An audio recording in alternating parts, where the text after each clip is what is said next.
Mendoza, I like the idea of him, but does he fit a professional system? Does that work?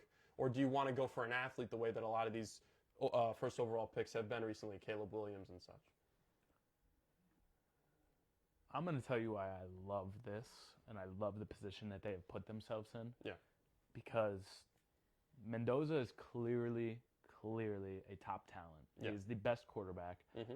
All right. There was no denying that. He won the Heisman. He won the Natty. All right. This guy is great. Yeah. But number one thing about him is that he has proved that he is coachable. Yeah. He is not one of those guys who's wearing his chains and all that big, all about me. No, he's more of like a Cam Ward. He's a quiet guy. He's more of dorky.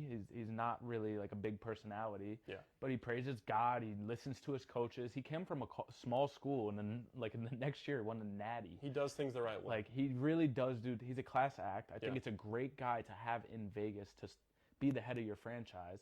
And I love what they're building there because Tom Brady is part owner. You don't think Tom Brady's going to be in this dude's ear his entire career? 100%. They're putting him in a position to where it's kind of fail-proof because when you have Tom Brady and he's going to walk into an offense which as long as they get a little bit of O-line help, the offense is very good.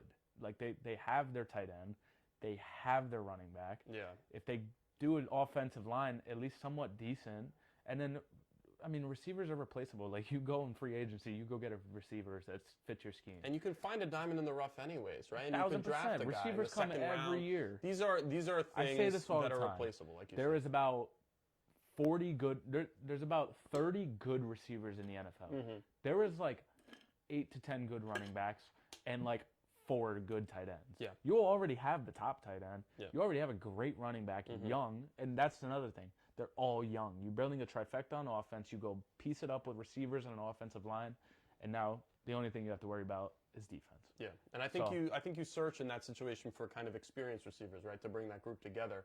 You don't want to go get some more younger pieces necessarily because then you're almost too inexperienced. Exactly. And another thing I'm loving that they're doing is that they're talking about bringing in the Seattle Seahawks offensive coordinator, Kubiak. And I think that would be a great signing. You already saw what he can do with Sam Darnold. Imagine with the number 1 overall pick quarterback, Spencer Mendoza. Like, this is great. They have weapons on offense. I think this is great. If they do hire him, he's done over the Zoom call, he's done a virtual meeting with them. Yeah. I think after the Super Bowl, he's going to be meeting in person. But honestly, if I was a coach looking for a job, I am jumping at the Las Vegas Raiders right now. Yeah.